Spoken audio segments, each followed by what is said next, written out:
contemplation and the seal of dedication, the splendor of Carmel. Let your fire from beyond the blue.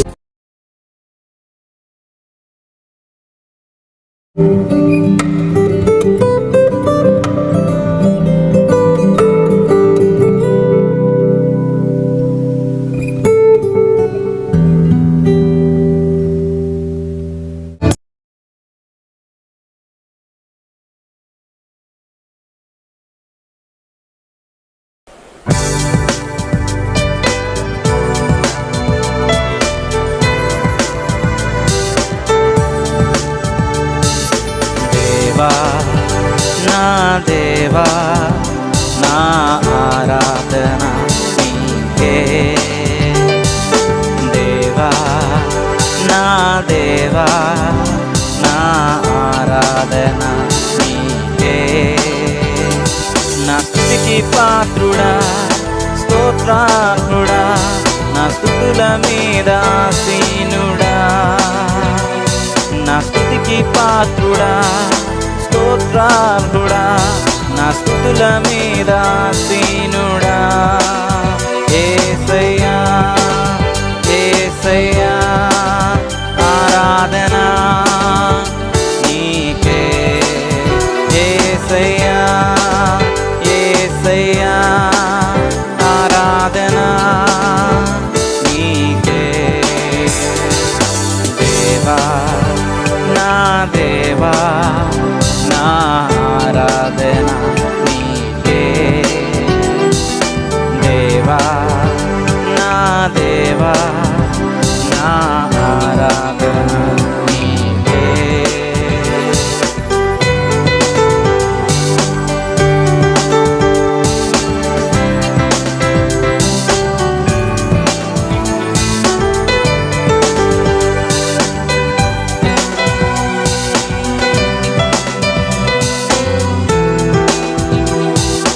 హృదయమంతటితో నిన్ను ఆరాధింతును నా మనసంతటితో నిన్ను ఆరాధింతును నా శక్తంతటితో నిన్ను ఆరాధింతును నా చేతులెత్తి నిన్ను ఆరాధింతును నా హృదయమంతటితో నిన్ను ఆరాధింతును నా మనసంతటితో నిన్ను ఆరాధింతును నా శక్తంతటితో నిన్ను ఆరాధింతును నా చేతులెత్తి నిన్ను ఆరాధింతును యేసయ్యా యేసయ్యా ఆరాధన నీకే యేసయ్యా యేసయ్యా ఆరాధన నీకే దేవా నా దేవా నా ఆరాధన నీకే దేవా నా దేవా నా ఆరాధన నీకే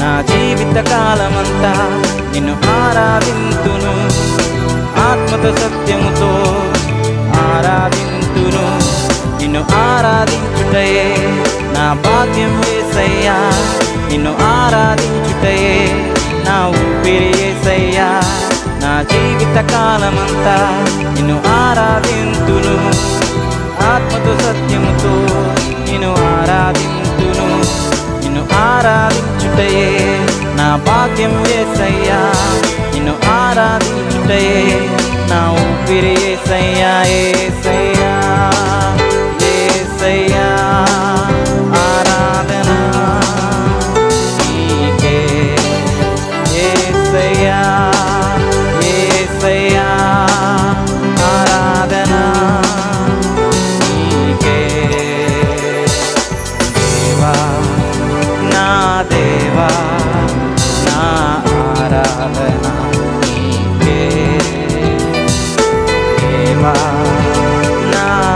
దేవా నా ఆరాధన నీకే. నా స్తుతికి పాత్రుడా స్తోత్రార్హుడా నా స్తుతుల మీద ఆసీనుడా. నా స్తుతికి పాత్రుడా స్తోత్రార్హుడా నా స్తుతుల మీద ఆసీనుడా. యేసయ్యా యేసయ్యా ఆరాధన నీకే. యేసయ్యా యేసయ్యా ఆరాధన నీకే. యేసయ్యా యేసయ్యా ఆరాధన నీకే. యేసయ్యా యేసయ్యా ఆరాధన నీకే.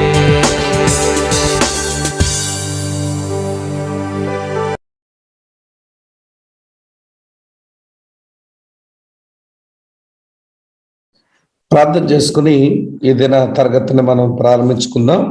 ఇంకా చేరవలసిన వారు చేరుతూనే ఉన్నారు. ప్రార్థన చేసుకుందాం.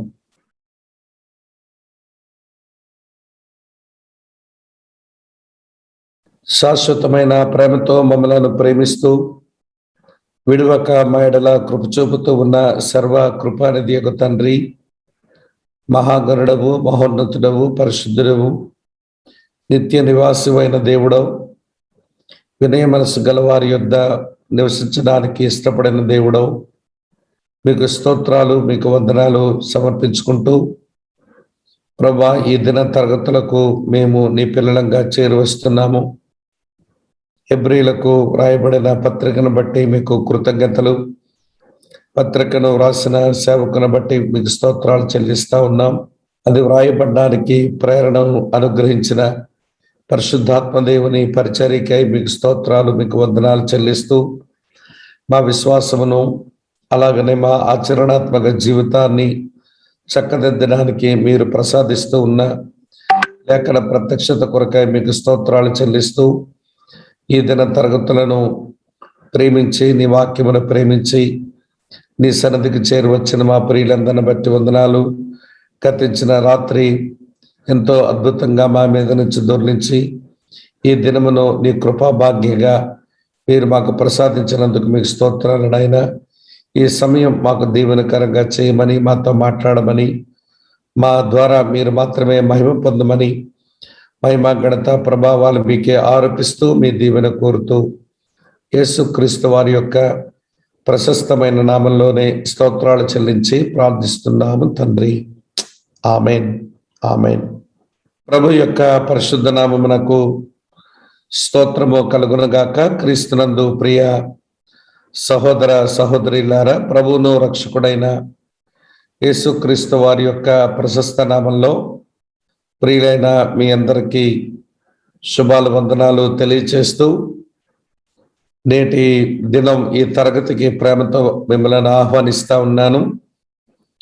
మరి గతించిన దినం నుంచి మనకు ఏర్పాటు చేయబడిన ఈ అదనపు తరగతుల్లో మరి నిన్నటి దినం ప్రభు సందకి చేరువచ్చిన మీ అందరికీ నా హృదయపూర్వకమైనటువంటి వందనాలు మరోసారి తెలియచేస్తూ ఈ దిన తరగతికి చేరువచ్చిన మిమ్మల్ని మనసారా అభినందిస్తా ఉన్నాను.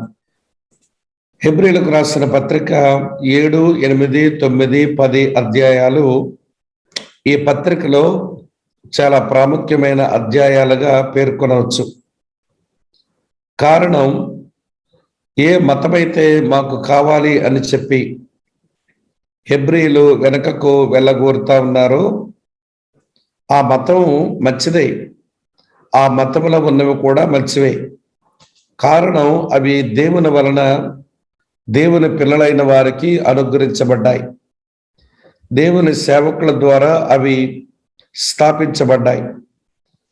కానీ దేవుని కుమారుడు ప్రభువును రక్షకుడైన యేసుక్రీస్తు ద్వారా అనుగ్రహించబడినటువంటి ఈ మార్గం శ్రేష్టమైనది. మంచివి అని చెప్పి ఆగిపోయి శ్రేష్టమైనటువంటి వాటిని కోల్పోకూడదు. అందుకని హెబ్రీలకు వ్రాయబడిన ఈ పత్రికలో శ్రేష్టమైనవి ఏమేమైతే యేసుక్రీస్తులో దేవుని పిల్లలైన వారికి ఉన్నాయో ఆ శ్రేష్టమైన సంగతులన్నీ కూడా రచయిత ఒకదాని వెంట మరొకటి ఆయన జ్ఞాపకం చేస్తూ వస్తున్నారు. ఇప్పటికే మనం శ్రేష్టమైనవి యేసుక్రీస్తులో ఏమేమైతే ఉన్నాయో వాటన్నింటినీ ఒకదాని వెంబడి ఒకటి మనం అధ్యయనం చేస్తూ వచ్చాం. మరి 7 నుంచి 10 అధ్యాయాల వెలుగులో మనం ఆలోచిస్తా ఉన్నాము. ప్రభువైన యేసుక్రీస్తు వారు శ్రేష్టమైన యాజకత్వానికి వచ్చినటువంటి వాడు. ఆయన యాజకత్వ క్రమం అది లేవి గోత్ర క్రమం కాదు, అది మిల్కీసెదెక్ గోత్ర క్రమం. మిల్కీసెదెక్ ఆయన వంశమును ఏ గోత్రములు లేనివాడు అయినప్పటికీ కూడా స్నేహితులారా ఆయన యొక్క చరిత్రను, ఆయన యాజకత్వ ప్రాముఖ్యతను ఆ రెండింటిని నేపథ్యంగా తీసుకుని యేసుక్రీస్తు యొక్క యాజకత్వాన్ని ఎంతో ఉన్నతంగా రచయిత మన ముందు చూపించడం మనం చూసాం. ఇందులో చాలా కీలకమైనటువంటి వచనాలు ఉన్నాయి. ప్రభువైన యేసుక్రీస్తు వారి యొక్క వ్యక్తిత్వం, ఆయన సుగుణాలు, ఆయన పరిచర్యలు 7వ అధ్యాయంలో 25, 26 వచనాల్లో చాలా స్పష్టంగా మనం చూడడానికి వీలు పడింది. యేసు ప్రభు వారి యొక్క క్యారెక్టర్ ఒకవేళ ఒకే దగ్గర ఒక్క వచనంలో చూడాలి అనుకుంటే 7వ అధ్యాయం 26 వచనంలో మనం చూడొచ్చు. ఆయన జరిగిస్తూ వస్తున్న పరిచర్య ఒక వచనంలో మనం చూడాలి అని అనుకుంటే 7వ అధ్యాయం 25వ వచనంలో చూడొచ్చు. కనుక 7వ అధ్యాయం మెల్కీసెదెక్ క్రమం చొప్పున ప్రధాన యాజకుడైన యేసుక్రీస్తు యొక్క ఈ గొప్ప పరిచర్య యొక్క ఔన్నత్యాన్ని రచయిత ప్రస్తావించడం కొరకు ఆయన మెల్కీసెదెక్ చరిత్రను, మెల్కీసెదెక్ పరిచర్యను, మెల్కీసెదెక్ యొక్క సుగుణాలను, మెల్కీసెదెక్ యొక్క నిరంతర యాజకత్వాన్ని ఆయన చూపించారు. అటు తర్వాత యేసుక్రీస్తులో ఆ వాస్తవాన్ని మనకు ఆయన చూపడం జరిగింది. సరే, ఇప్పుడు లేవి యాజకత్వం మెల్కీసెదెక్ యాజకత్వంతో మార్చబడింది. కనుక యాజకుడు మారాడు గనుక ఇప్పుడు యాజక ధర్మం కూడా మారవలసి ఉంది. అంటే యాజకులు ఏ ధర్మశాస్త్రం అయితే పట్టుకొని వారు దేవుని ప్రజలకు వారు పరిచర్య చేస్తారో ఆ యాజక ధర్మం అది తప్పక మారవలసిందే. ఎందుకంటే యాజకుడు మారాడు, యాజక క్రమం మారింది. ఇప్పుడు యాజక ధర్మం ప్రియులారా అది మార్చబడవలసిన అవసరత ఉంది. కనుక ఈ గొప్ప ప్రధాన యాజకుడైన యేసు ఏ ధర్మశాస్త్రమునైతే పట్టుకొని ఆయన పరిచర్య చేస్తూ ఉన్నాడో ఆ గొప్ప నిబంధనను గూర్చి, ఈ ధర్మశాస్త్రమును గూర్చి ఆయన మాట్లాడడం 8వ అధ్యాయంలో మనం చూస్తాం. కనుక దయచేసి హెబ్రీలకు రాసినటువంటి పత్రిక 8వ అధ్యాయం మీరు అట్లా తెరిచి ఉంచండి, వివరాలు నేను మీకు జ్ఞాపకం చేస్తాను. ప్రియులారా, హెబ్రీలకు రాసినటువంటి పత్రిక 8వ అధ్యాయం ఇది కూడా ఒక చక్కని అద్భుతమైనటువంటి అధ్యాయంగానే దీన్ని మనం చూస్తాం. కనుక 7వ అధ్యాయంలో గొప్ప యాజకత్వాన్ని గురించి మాట్లాడిన భక్తుడు 8వ అధ్యాయంలో శ్రేష్టమైన నిబంధన గురించి మాట్లాడిన తర్వాత 9వ అధ్యాయంలో శ్రేష్టమైన గుడారాన్ని గురించి మాట్లాడి 10వ అధ్యాయంలో శ్రేష్టమైన బలిని గురించి ఆయన జ్ఞాపకం చేస్తాడు. యోధా మతానికి ఈ 4 చాలా పటిష్టమైనటువంటి బ్లాక్స్. కనుక వీటిని కూలదోస్తే జుడాయిజం అంతటిని కూడా ఆయన కూలదోసినట్లే. కాబట్టి ప్రియులారా, చాలా సిస్టమేటిక్ గా, క్రమబద్ధంగా ఏమంటే రచయిత అతని రచనా శైలిని మన ముందు చూపిస్తున్నాడు అనే విషయాన్ని మీరు జ్ఞాపకం చేసుకోవాలి. రండి, మనం 8వ అధ్యాయానికి వస్తే ప్రియులారా, 1 నుంచి 6 వచనాలలో శ్రేష్టమైన యాజకునికి శ్రేష్టమైనవి. మెల్కీసెదెక్ క్రమం చొప్పున ఆయన శ్రేష్టమైన యాజకత్వాన్ని ఆయన పొందినాడు గనక ఇప్పుడు ఆ యాజకుడు శ్రేష్టమైన వాటిని చేపట్టి ఆయన తన పరిచర్యను జరిగించవలసి ఉంది. కనుక ఈ శ్రేష్టమైన యాజకునికి ఏమేమి శ్రేష్టమైనవి అనుగ్రహించబడ్డాయో ప్రియులారా 8వ అధ్యాయం 1 నుంచి 6 వచనాల్లో మనకి స్పష్టంగా కనబడతాయి. సరే, ఈ 8వ అధ్యాయం 1 నుంచి 6 వచనాలు మనం చూసేటువంటి క్రమంలో స్నేహితులారా 1-2 వచనాలు చూసినప్పుడు ఈ యాజకుడు పరిచర్య చేస్తున్న స్థలం అది శ్రేష్టమైన స్థలం, అది పరలోకం. 1-2 వచనాల్లో దీని గురించి మనం ఇలా చదువుతాం చూడండి. మేము వివరించుచున్న సంగతులలోని సారాంశం ఏదనగా, వినండి ప్రియులారా, మేము వివరించుచున్న సంగతుల్లోని సారాంశం ఏదనగా, మనకు అట్టి ప్రధాన యాజకుడు ఒకడున్నాడు. ఆయన పరిశుద్ధాలయమునకు అనగా మనుషుడు కాక ప్రభువే స్థాపించిన నిజమైన గుడారమునకు పరిచారకుడై ఉండి పరలోకమందు మహామోహుని సింహాసనమునకు కుడి పార్శ్వమున ఆసీనుడు ఆయను. ప్రియులారా, ఈ శ్రేష్టమైన యాజకుడు పరిచర్య జరిగిస్తున్నది శ్రేష్టమైన స్థలములో. ఆయన భూమి మీద గుడారంలో ఆయన ఎప్పుడు ఆయన పరిచర్య చేయలేదు. భూమి మీద ఒక యోధా గోత్రములో పుట్టిన వానిగా, ప్రియులారా, భూమి మీద ఒక ప్రవక్తగా ఆయన పరిచర్య చేసి ముగించినాడు. కానీ ఇప్పుడు పరలోకమందు ఆ పరలోక గుడారములో ఆయన ప్రవేశించి శ్రేష్టమైనటువంటి యాజకత్వాన్ని ఆయన చేస్తా ఉన్నాడు. ఈ 1-2 వచనాలు చదివితే ఆయన పొందుకున్న శ్రేష్టమైనవి మనకు కనబడతాయి. వరుసగా నేను జ్ఞాపకం చేస్తాను చూడండి.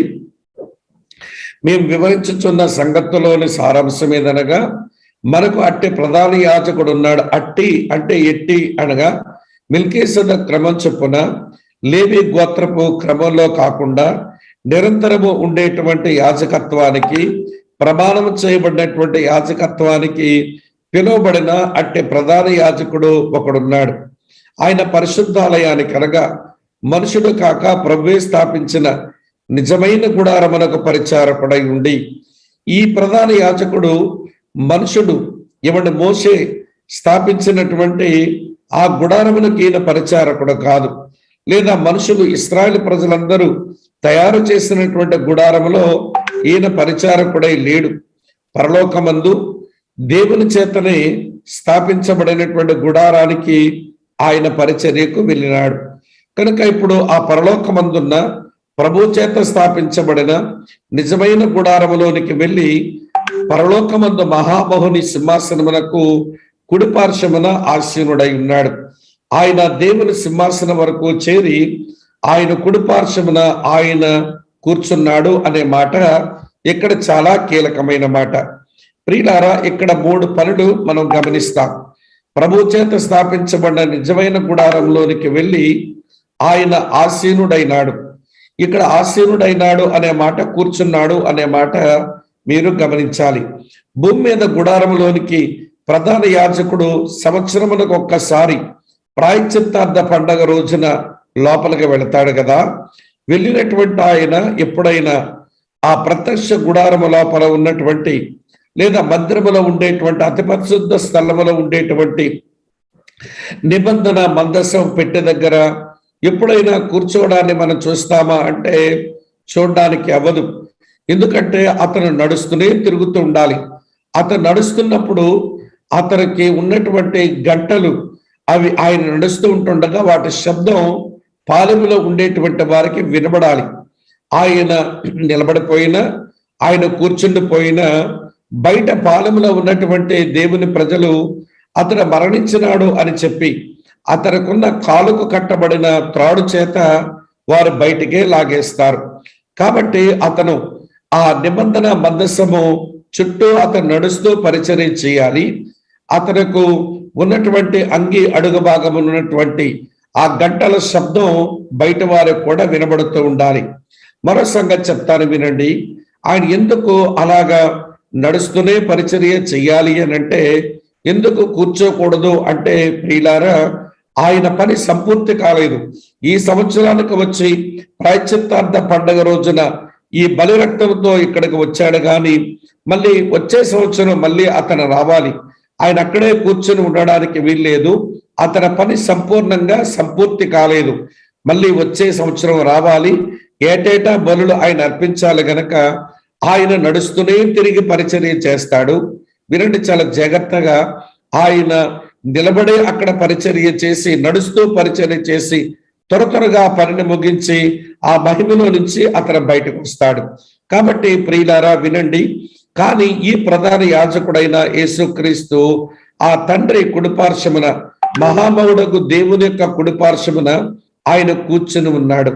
ఎందుకు ఈయన కూర్చుని ఉన్నాడు అంటే ఆయన మరోసారి బలి అర్పణ చేయాల్సిన అవసరం ఈయనకు లేదు. రెండవ సంగతి ప్రియులారా, అతని పనిని ఆయన సంపూర్తి చేసినాడు. యోహాను సువార్త 17వ అధ్యాయం 4వ వచనంలో మనం చూస్తాం. అక్కడ ఆయన అంటాడు, తండ్రి చేయుటకు నువ్వు నాకు అప్పగించిన పనిని నేను సంపూర్ణంగా నెరవేర్చాను అని అంటాడు. కనుకనే ఆయన పోయి కూర్చున్నాడు. సరే, కూర్చోవడం కూడా ఎక్కడ కూర్చున్నాడు అంటే ఆయన కుడిపార్శ్వమున కూర్చున్నాడు, తండ్రి కుడి ప్రక్కన కూర్చున్నాడు. ప్రియులారా, ఒక చక్రవర్తి తన కుడి పక్కన సింహాసనం వేసి ఒక వ్యక్తిని పిలిచినాడు, అక్కడ కూర్చోబెట్టాడు అంటే అర్థం ఆయనను తన తర్వాత బహుగా హెచ్చించినట్టు లెక్క. కనుక ప్రభు అయినటువంటి యేసుక్రీస్తు భూమి మీద అవమానపరచబడిన, భూమి మీద తృణీకరించబడిన, భూమి మీద దూషించబడిన, చివరికి భూమి మీద శిలువ మరణములో మరణించిన ఆ యేసును ఆ తండ్రి తన కుడిపార్శ్వమును తీసుకుని ఆయనను బహుగా హెచ్చించినాడు. అందుకనే ఈ మాట అపోస్తలుడైనటువంటి పౌలు ఫిలిప్పీయులతో మాట్లాడుతూ చెప్తాడు. ఏమన్నాడో తెలుసా? ఫిలిప్పీయులకు రాసిన పత్రిక ప్రియులారా 2వ అధ్యాయంలో ఇలా ఉంటుంది, భూమి మీద ఉన్నవారిలో గాని, పరలోకములో ఉన్నవారిలో గాని, భూమి కింద ఉన్నవారిలో గాని ప్రతి వాని మోకాలు యేసునామమున వంగునట్లు, ప్రతి నాలుకయు తండ్రైన దేవుని మహిమార్థమై యేసుక్రీస్తు ప్రభుని ఒప్పుకొనున్నట్లు దేవుడు ఆయన అధికంగా హెచ్చించి ప్రతి నామమునకు పైనామమును ఆయనకు అనుగ్రహించను.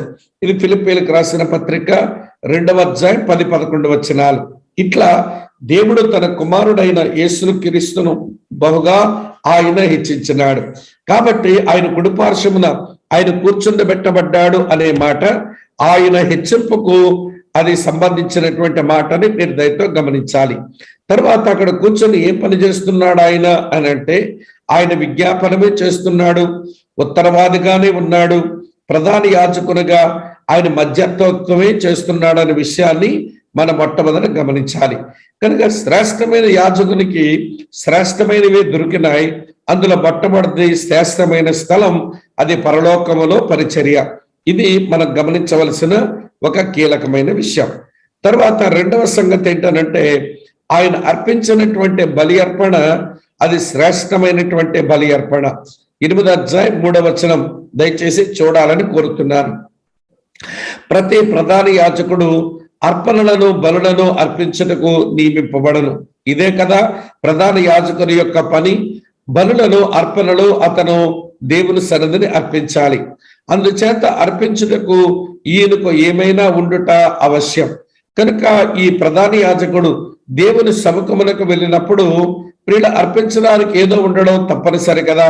భూమి మీద ఉన్నటువంటి ఒక ప్రధాన యాజకుడు ఆ దేవుని సముఖమునకు వెళ్ళి ఆయన బలులను అర్పణలను అర్పిస్తే మరి ఈయన అర్పించడానికి పోయాడు అన్నదే కీలకమైనటువంటి మాట.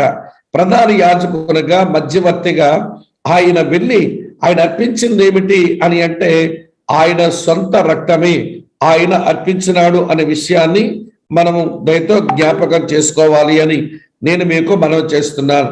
ప్రధాన యాజకునిగా మధ్యవర్తిగా ఆయన తన సొంత రక్తమని అర్పించినాడు.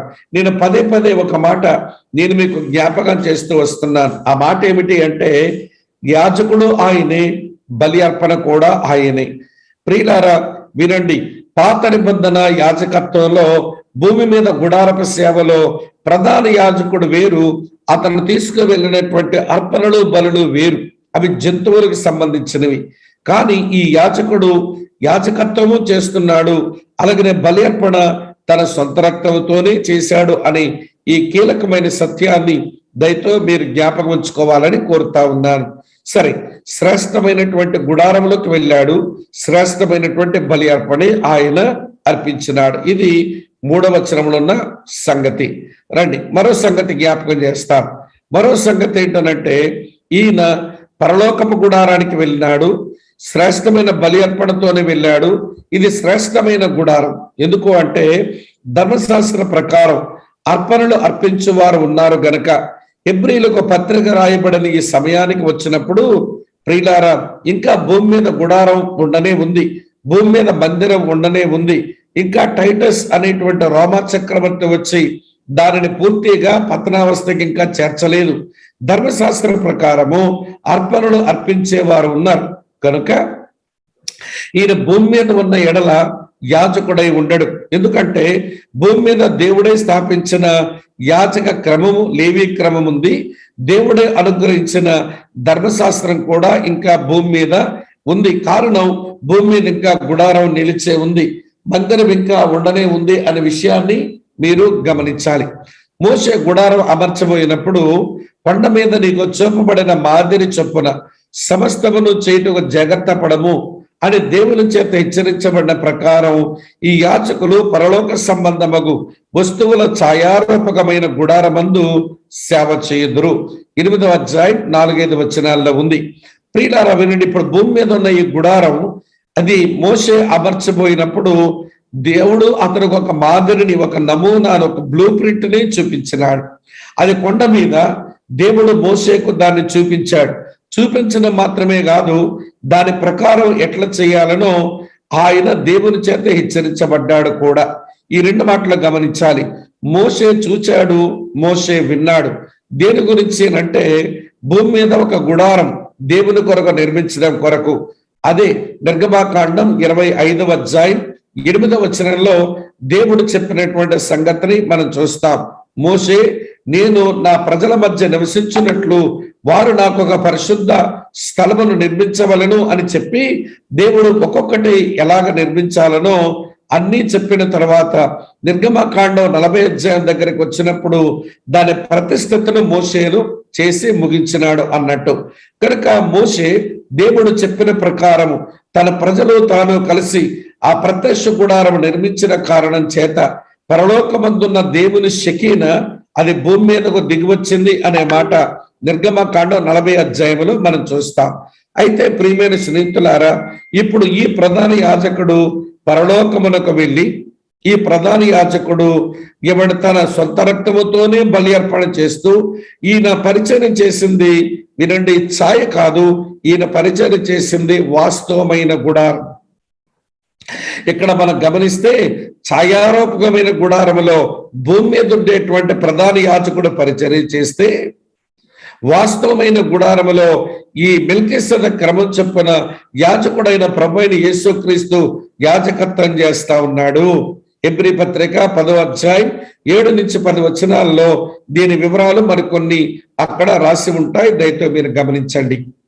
కనుక వినండి ప్రియులారా, శ్రేష్టమైన పరలోక స్థలములో శ్రేష్టమైనటువంటి బలి అర్పణతో శ్రేష్టమైనటువంటి గుడారములో ఈయన పరిచర్య చేస్తా ఉన్నాడు. ఇది మనం గమనించవలసినవి. శ్రేష్టమైన యాజకునికి శ్రేష్టమైనవి అనుగ్రహించబడ్డాయి. తర్వాత ప్రియులారా, ఇప్పుడు చివరి మాట వినండి. చివరి మాట శ్రేష్టమైన నిబంధన. భూమి మీద ప్రధాన యాజకుడు ప్రియులార ప్రజలకు సేవ చేయడానికి ఒక నిబంధన పట్టుకొని పరిచర్య చేయాలి. అదే పాత నిబంధన, అదే ధర్మశాస్త్రం అని మనం ఎరుగుదాం. ఇప్పుడు ఈ ప్రధాన యాజకుడు వినండి, దేవుని సముఖమందు ప్రజల నిమిత్తమై తాను పరిచర్య చెయ్యాలి అని అంటే ఆయన కూడా ఒక నిబంధన చేపట్టి ఆయన పరిచర్య చేయాలి. ఆయన ఎవడి కలిగి ఉన్నటువంటి నిబంధన, ఇది శ్రేష్టమైనటువంటి నిబంధన. చూడండి, ఈయన అయితే ఇప్పుడు మరి ఎక్కువైన వాగ్దానములను బట్టి నియమించబడిన మరి ఎక్కువైన నిబంధనకు మధ్యవర్తి ఉన్నాడు గనుక మరి శ్రేష్టమైన సేవకత్వం పొంది ఉన్నాడు అన్నాడు. 8వ అధ్యాయం 6వ వచనంలో ఉంది.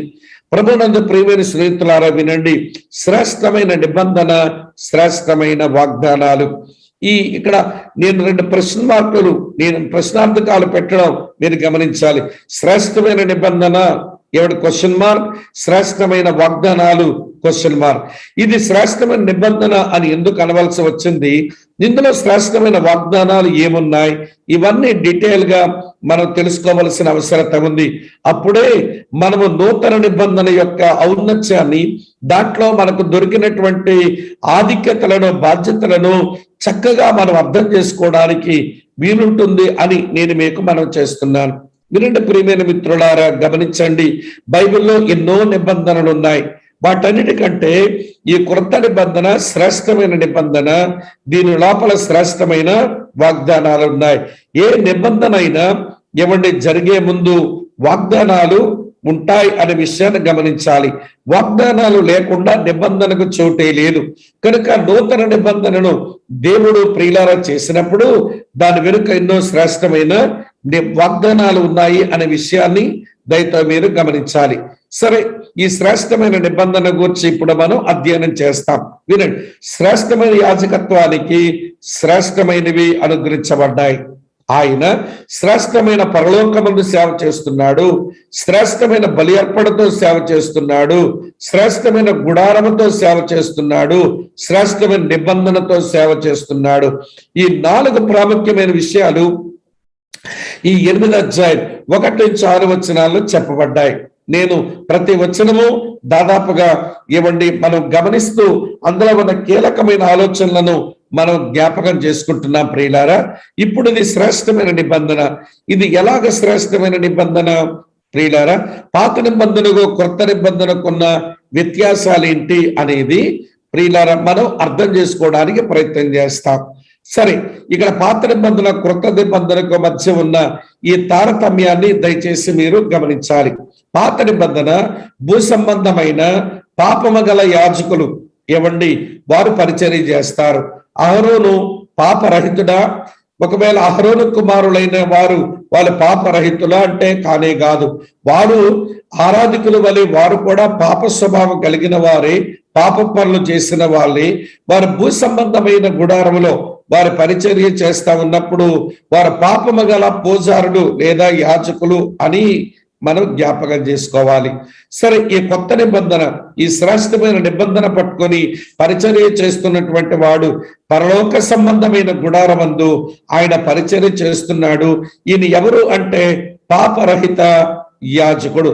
అందుకే 7వ అధ్యాయం 26వ వచనంలో ఇలా ఉంది: పవిత్రుడును నిర్దోషియు నిష్కల్మషుడును పాపులలో చేరక ప్రత్యేకముగా ఉన్నవాడును ఆకాశ మండలము కంటే ఈ మిక్కిలి హెచ్చైన వాడునైనా ఇట్టి ప్రధాన యాజకుడు మనకు సరిపోయిన వాడు.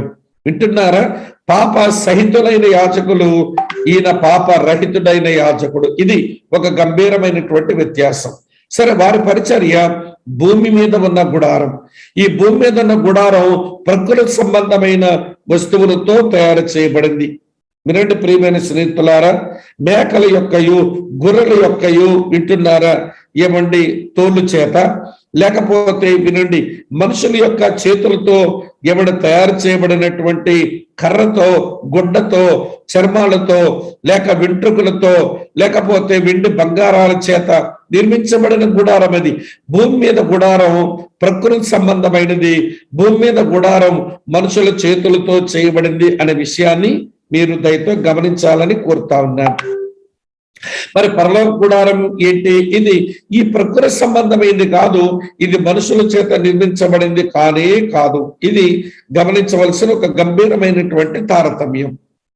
తర్వాత ప్రియులారా, భూమి మీద గుడారములో ఈ ప్రధాన యాజకుడు చేసే పరిచర్య వినండి ప్రియుల, అది పరిపూర్ణతగా మనిషికి తీసుకుని రాదు. అందులో లోపం ఉంది. ఏమిటి లోపం అని అంటే ప్రియులారా, ఈ భూమి మీద గుడారంలో జరుగుతున్న సేవలో అతను పట్టుకుని పరిచయం చేస్తున్న ధర్మశాస్త్రం ఏ మనిషిని కూడా సంపూర్ణ సిద్ధి కలిగించలేదు. అది దాంట్లో ఉన్న లోపం. అందుకని పరిపూర్ణతకు ఏ మనిషిని తీసుకుని రాలేదు. కానీ నూతన నిబంధన పరిచర్య కింద ఇది లోపము లేనటువంటి యాజకత్వము, ఇది పరిపూర్ణతలోనికి మనుషులను తీసుకుని వస్తుంది. సరే, ఈ గుడారములో పరిచర్య జరుగుతూ ఉన్నప్పుడు దేవుని సమీపించడానికి అందరికీ అవకాశం లేదు. ఇది పరిమిత ప్రాప్యత కలిగి ఉన్నటువంటి పరిచర్య. అందరూ రావడానికి వీల్లేదు, అన్ని రోజులు రావడానికి వీల్లేదు. సంవత్సరానికి ఒక్కమారి ప్రధాన యాజకుడు మాత్రమే ఆయన సముఖమునకు ఆయన ప్రవేశించడానికి అనుమతి ఉంది అన్నట్టు. కానీ కొత్త నిబంధన కింద దేవుని యొద్దకు మనుషులకు ఉచితమైనటువంటి ప్రవేశం ఉంది. అదే కదా మనం హెబ్రీయులకు రాసిన పత్రిక 4:16 మనం చదివేటువంటి వచనం. ప్రియులారా వినండి, భూమి మీద జరిగేటువంటి ఈ గుడారపు పరిచర్య దగ్గర ఆరాధికుల యొక్క శరీరమును మాత్రమే శుభ్రపరిచే పరిచర్యలు, రక్తము చిలకరించబడడం, ఆవు దూడ బూడిద చల్లటం, స్నానాలు చేయటం, శుచిపరచుకోవడం, ఇవంతా కూడా బాహ్య సంబంధమైన శుద్ధి. వినండి ప్రియమైన మిత్రులారా, ఇది శరీరాన్ని మాత్రమే శుభ్రపరుస్తుంది, అంతరంగములో ఏమీ శుభ్రత రాదు. కానీ కొత్త నిబంధన పరిచర్యలో వినండి క్రీస్తునందు ప్రియమైన స్నేహితులారా, ఇది మనస్సాక్షిని ఎంతో చక్కగా శుద్ధి చేసేటువంటి లక్షణం ఈ కొత్త నిబంధన పరిచర్యకు ఉంది. ఈ సంగతులన్నీ కూడా మళ్ళీ మనం 9వ అధ్యాయంలో జ్ఞాపకం చేసుకుంటాము. కానీ వివరాలైతే తెలుసుకోవాల్సిన అవసరత ఉంది కనుక నేను వివరాలు జ్ఞాపకం చేస్తున్నాను. ప్రియులారా వినండి, మొదటి సంగతి, ఇది భూ సంబంధమైన పాప సహితులైన యాజకుల చేత జరిగే పరిచర్య. అది పరలోక సంబంధమైన పాపరహితుడైన యాజకుని ద్వారా జరుగుతున్న పరిచర్య. ఈ పరిచర్య భూమి మీద గుడారంలో జరిగితే ఆ పరిచర్య పరలోక గుడారంలో జరుగుతుంది. ఈ పరిచర్యలో లోపముంది, ఇది పరిపూర్ణత తీసుకురానిదైతే ఆ పరిచర్య లోపము లేనిది, అది పరిపూర్ణతను తీసుకుని రాగలదు. ఈ పరిచర్య భూమి మీద పరిమితమైనటువంటి ఒక వ్యక్తికి సమీపించడానికి అవకాశం ఉంటే దేవుని యొద్దకు ఉచిత ప్రవేశం అందరికీ దొరుకుతున్నది. ఈ భూమి మీద జరిగే ఈ పరిచర్య శరీరమును మాత్రమే శుభ్రం చేస్తూ ఉంటే ఆ పరిచర్య అంతరంగమందు మనస్సాక్షిని శుద్ధి చేస్తుంది. వింటున్నారా ప్రియులారా? ఈ 5 సంగతులు. 6వ సంగతి ఏంటంటే, భూమి మీద ఈ గుడారంలో జరుగుతున్నటువంటి పరిచర్య దగ్గర కలిగి ఉన్నటువంటి నిబంధన మాటలు అవి బయట నుండి విధేయత కోరుతా ఉన్నాయి. అవి రాతి పలకల మీద రాసి ఉన్నాయి. పాత నిబంధన అది రాతి పలకల మీద రాసి ఉంది, అది బయట వ్రాయబడినటువంటి రాతలు. కానీ ప్రియులారా, నూతన నిబంధనలో మనిషి యొక్క అంతరంగంలో లోపల నుండి విధేయత కోరుతుంది. ఇది లోపల గుండె పలకల మీద మనసులోను అలాగనే హృదయంలోను వ్రాయబడినటువంటి నిబంధన మాటలు ఇవి. గమనించండి ప్రియులారా, ఈ భూమి మీద గుడారంలో పాత నిబంధన విధానంలో జరిగిన పరిచర్యలో మనుషుల యొక్క పాపములు అటు దేవునికి ఇటు మనుషులకు కూడా జ్ఞాపకం వస్తూనే ఉంటాయి. అందుచేతనే ఏటేటా బలి అర్పణలు చేయవలసినటువంటి క్రమం ఇందులో ఉంది. కానీ ప్రియులారా, కొత్త నిబంధనలో ఇక పాపములిక జ్ఞాపకానికి రావు. కారణం, ఈ ప్రధాన యాజకుడు నిరంతరము దేవుని సముఖమందుండి అతను చేసిన బలి అర్పణకు రుజువుగా ఆయన దేవుని సముఖమందు ఉండగా ఆ దేవునికి పాప జ్ఞప్తి, మన పాపాల జ్ఞప్తి లేదు. అలాగనే ప్రియమైన స్నేహితులారా, మనం కూడా పాపాలను జ్ఞాపకం చేసుకోవాల్సిన అవసరమే లేదు. ఎందుకంటే మన పాపములకు క్షమాపణ దొరికింది అన్నటువంటి భరోసా అది మన హృదయానికి కలుగుతూ ఉండగా ఇక పాపం జ్ఞప్తి ఇక లేదు. ఈ 7 గంభీరమైనటువంటి తారతమ్యాలు పాత నిబంధనకు క్రొత్త నిబంధనకు, భూమి మీద పరిచర్యకు పరలోక పరిచర్యకు తేడాలు ఉన్నాయి అనేది మనం గమనించాలి. ఈ తేడాలు తెలిస్తే ఈ శ్రేష్టమైన నిబంధన యొక్క గౌన్నత్యాన్ని మనము అర్థం చేసుకోగలుగుతాం.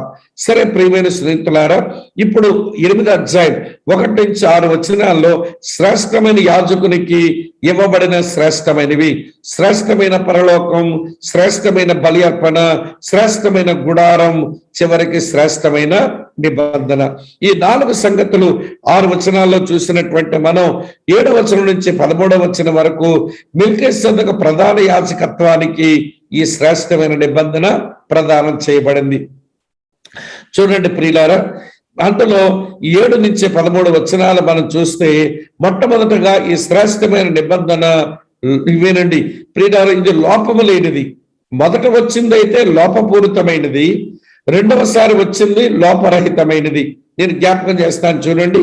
7వ వచనంలో ఏం రాశాడో చదువుతాను. ఈయనైతే అనగా మెల్కీసెదెకు క్రమం చొప్పున నిరంతరము యాజకుడిగా ఉండడానికి ప్రమాణపూర్వకంగా నియమించబడిన ఈయనైతే ఇప్పుడు మరి ఎక్కువైన వాగ్దానాలను బట్టి నియమించబడిన మరి ఎక్కువైన నిబంధనకు మధ్యవర్తి ఉన్నాడు గనక మరి శ్రేష్టమైన యాజకత్వం పొంది ఉన్నాడు. ఏది అనగా ఆ మొదటి నిబంధన లోపం లేనిదైతే రెండవ దానికి అవకాశము ఉండనేరదు. మొదటి నిబంధన అది లోపభూయిష్టమైనది గనక రెండవది రావాల్సిన అవసరం ఏర్పడింది. కనుక మొదటిది లోపపూరితమైనది. ఇక్కడ మనం గమనించవలసిన ఒక మంచి ఆలోచన. రెండవ సంగతి ఏంటనంటే ప్రియులారా, ఇప్పుడు మొదటి దానిని తొలగించడానికి నూతనమైనది ఏమైనా రాబోతుంది అనే విషయం దేవుడు ముందుగానే చెప్పినాడు. ఇది పాత నిబంధన భాగంలో ఇర్మియా గ్రంథం 31వ అధ్యాయం 31 నుంచి 34 వచనాల్లో క్రొత్త నిబంధన వ్రాసి ఉంది. ప్రియులారు, ఇక్కడ మీరు గమనించాలి ఒక మాట. పాత నిబంధన కొత్త నిబంధన అంటే మన చేతిలో ఉన్నటువంటి పుస్తకాలు పట్టుకొని ఆదికాండం నుంచి మలాకి ఇది పాత నిబంధన, అలాగనే ప్రియులారా లేదా కొత్త నిబంధన అంటే మత్తయి నుంచి ప్రకటన గ్రంథం వరకు కొత్త నిబంధన, ఇట్లా ఆలోచించకండి. పాత నిబంధన అంటే ధర్మశాస్త్రము దాని ఏలుబడి కింద ఉన్న రోజులు, దాని కింద జరిగినటువంటి పరిచర్య, అది ఏమండి దాని కింద ఉన్నటువంటి కాలాల్లో ఉన్న జరిగిన పరిచర్యను అది పాత నిబంధనలో అది క్రోడీకరించబడింది. యేసు ప్రభు ద్వారా స్థాపించబడినటువంటి నూతన నిబంధన దాని కిందకు వచ్చినటువంటి మనుషులకు కూర్చున్న సంగతులు పరిస్థితులను అది నూతన నిబంధన అని అన్నారు. అది సువార్తల దగ్గర నుంచి ప్రకటన గ్రంథం వరకు చెప్తారు, కానీ ఇది కొత్త నిబంధన కాదు. ఏది కొత్త నిబంధన అంటే ఇర్మియా గ్రంథం 31వ అధ్యాయం 31 నుంచి 34 వచనాల్లోని కొత్త నిబంధనకు వాగ్దానాలు ఇవ్వబడ్డాయి. ప్రభువైన యేసుక్రీస్తు వారు ఆ మేడగది మీద ఇది నా రక్తం వలన కొత్త నిబంధన అని ఆ నిబంధనను ఆయన స్థాపించినాడు. వాగ్దానమేమో తండ్రైన దేవుడు ఇర్మియా గ్రంథం 31వ అధ్యాయం 31 నుంచి 34 వచనాల్లో కొత్త నిబంధన వాగ్దానాలు చెబితే, మేడగది మీద దేవుని కుమారుడైన యేసుక్రీస్తు ప్రభువారు ఈ కొత్త నిబంధనను ఆయన స్థాపిస్తే, కొత్త నిబంధనకు తెరచి వినండి ప్రియమైన స్నేహితులారా, ఆరంభోత్సవం చేసింది పరిశుద్ధాత్మ దేవుడు అపొస్తలుల కార్యం 2వ అధ్యాయంలో. ఈ మూడు మీరు బాగా గమనించాలి. నూతన నిబంధనకు ప్రామిసెస్ ఎక్కడున్నాయంటే ఇర్మియా గ్రంథంలో ఉన్నాయి. తండ్రైన దేవుడే చేసినాడు ఈ నిబంధనలోని వాగ్దానాలు. ప్రభువైన యేసుక్రీస్తు మేడగది మీద దానిని ఆయన స్థాపించినాడు. వినండి ప్రియమైన స్నేహితులు, ఎస్టాబ్లిష్ చేసినాడు దాన్ని. పరిశుద్ధాత్మ దేవుడు పెంతెకొస్తు దినమున దాన్ని ఇనాగరేట్ చేసి దానికి ప్రారంభోత్సవం చేసినాడు. ఈ మూడు భాగాలు మనం బాగా గుర్తెరగవలసిన విషయం ఉంది. కనుక మొదటిది అనగా ధర్మశాస్త్రము పాత నిబంధన అది లోపభూయిష్టమైనది, అందుచేత కొత్తది రావాల్సి వచ్చింది. ఈ కొత్తది పాత నిబంధన భాగములోనే రాసి ఉంది. చదువుదాం చూడండి ప్రియులారా, రండి ఒకసారి ఇర్మియా గ్రంథం 31వ అధ్యాయానికి రండి. నేను మీకు ఒక భాగాన్ని నేను మీకు చదివి నేను కొన్ని సంగతులు జ్ఞాపకం చేస్తాను. 31వ వినండి ప్రియమైన స్నేహితుల వచనం ఇలా ఉంది.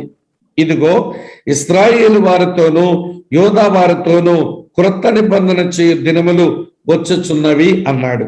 అంటే ఒక సమయం ఏదో రచయిత లేదా ఇర్మియా ద్వారా దేవుడు లేక రచయిత అయిన ఇర్మియా జ్ఞాపకం చేస్తున్నారు.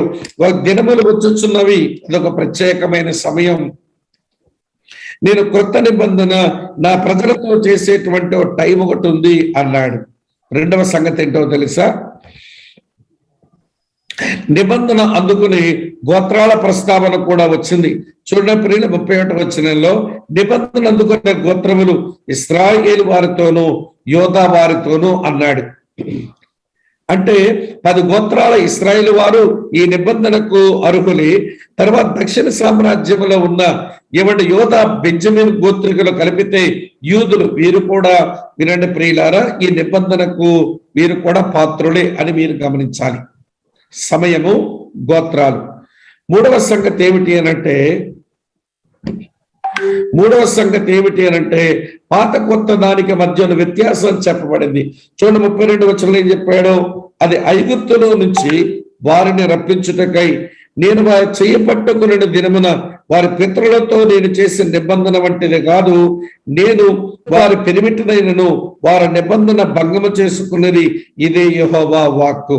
పాత కొత్త దానికి మధ్య ఉన్న వ్యత్యాసం 32వ వచనంలో చెప్పబడింది. పాత నిబంధన, నేను ఐగుప్తులో నుంచి వారిని తీసుకుని వచ్చినప్పుడు వారి పితరులకు నేను వాగ్దానం చేసి ఆ వాగ్దానంతో పాటు నిబంధన చేశాను. వారి నిబంధనలో వారు నిలవలేకపోయారు. ఆ నిబంధనలో వారు నిలవలేకపోయారు. అయితే ఇప్పుడు నేను చేసేటువంటి నిబంధన అది సంపూర్ణంగా కొత్తది. పాత నిబంధన అది షరతులతో కూడినది, కొత్త నిబంధన షరతులు లేనిది. ఆ డీటెయిల్స్ అన్ని తర్వాత మీకు ఇస్తాను. కానీ ఇక్కడ మాత్రం తెలుసుకోవాల్సిన విషయం, ఆ పాత నిబంధనలో కొన్ని వాగ్దానాలు ఉన్నాయి. విధేయత చూపినారా దేవుని ఆజ్ఞలకు ఆశీర్వాదాలు వస్తాయి, అవిధేయత చూపినారా దేవునికి శాపాలే వస్తాయి. కనుక పాత నిబంధన అది షరతులతో కూడింది, కండిషన్స్ తో కూడింది. ఒబీడియన్స్ చూపించారా బ్లెస్సింగ్స్ వస్తాయి, డిసొబీడియన్స్ చూపించారా కర్సెస్ వస్తాయి. అది అక్కడ రాయబడింది. కొత్త నిబంధనలో వినండి ప్రియులారా, వీరి ప్రమేయం ఏమీ లేదు. వీరి విధేయత అవిధేయతల మీద ఆధారపడి లేదు. దేవుడు అంటున్నాడు, ఒక సమయం రాబోతుంది, ఆ రోజు ఇశ్రాయేలు వారితోనూ యోధా వారితోనూ నేను నిబంధన చేస్తాను అని ఆయన కొత్త నిబంధనకు ఆయన వాగ్దానాలే చెప్తా ఉన్నాడు ప్రియులారా. కొత్త నిబంధనకు వాగ్దానాలే చెప్తా ఉన్నాడు. రండి నేను జ్ఞాపకం చేస్తాను. ఇది 32వ వచనం. తర్వాత మనం 33వ వచనంలో చూస్తే రాతి పలకలు మరియు హృదయం మధ్య ఉన్న తారతమ్యాన్ని చెప్పాడు. చూడు 33వ వచనం. ఈ దినములైన తర్వాత నేను ఇశ్రాయేలు వారితో యోధా వారితో చేయబో నిబంధన ఇది, వారి మనసుల్లో నా ధర్మ విధిని ఉంచెదను, వారి హృదయం మీద దాన్ని వ్రాసేదను. పాతది బయట ఉండిపోయిన రాతి పలకల మీద రాయబడింది, క్రొత్తది మనుషుల యొక్క అంతరంగములో వ్రాయబడింది. రాతి పలకల మీద వ్రాసిన వాడు దేవుడు, ఇప్పుడు హృదయం మీద మనసు మీద వ్రాస్తున్నవాడు కూడా పరిశుద్ధాత్మ దేవుడే. పాత నిబంధన రాతి పలకల మీద ఉంది, నూతన నిబంధన మెత్తన పలకల మీద ఉంది. ఎప్పుడైతే ఒక వ్యక్తి దేవునందుల విశ్వాసం ఉంచి పాపక్షమాపణ ఉంది, యేసుక్రీస్తును తమ హృదయంలోనికి ఆహ్వానించుకున్నాడో ఆ సమయంలోని పరిశుద్ధాత్మ దేవుడు జరిగిస్తున్న పరిచర్య నూతన నిబంధన. వినండి ప్రియుల, ఆజ్ఞలను ఎవడు పరిశుద్ధాత్మ ద్వారా దేవుడు అంతరంగమందే వ్రాస్తున్నాడు. ఇది ఒక తారతమ్యం. మరో సంగతి ఏంటంటే వినండి ప్రియులారా, 34వ వచనం చూడండి ఏమన్నాడో. నేను వారి దేవుడైన యుందును, వారు నా జనులు అగుదురు, వారు మరి ఎన్నడను యెహోవాను గూర్చి బోధ నొందుదవా అని తమ పొరుగు వారితో గాని తమ సహోదరుని గాని ఉపదేశం చేయరు. నేను వారి దోషములను క్షమించి వారి పాపములను ఎన్నడను నేను జ్ఞాపకం చేసుకొనను. కనుక అల్పులేమి గురులేమి అందరూ నన్ను ఎరుగుదురు, యెహోవా వాక్కు ఇదే అన్నాడు. పాత క్రొత్త నిబంధన విధానంలో పాపక్షమాపణ ఎలా ఉంది అంటే, పాత దాంట్లో ఎవరిని అపరాధ పరిహారార్థ బలర్పించారో లేక పాప పరిహారార్థ బలర్పించారో ప్రధాన యాజకుడు ఆ బలి అర్పణ చేసిన తర్వాత, ప్రియులారా వినండి, వీళ్ళకో పాపజ్ఞప్తి వస్తున్నది. దేవుని అతి పరిశుద్ధ స్థలంలో ఉన్న నిబంధన మందస్సు మీద చిలకరించబడిన రక్తము కూడా ఎండిపోతా ఉంది. నిబంధన మందస్సు మీద చిలకరించబడిన రక్తము ఎండిపోయింది. కనుక దేవునికి ఇశ్రాయేలు ప్రజల యొక్క పాప జ్ఞప్తి దేవునికి వస్తుంది.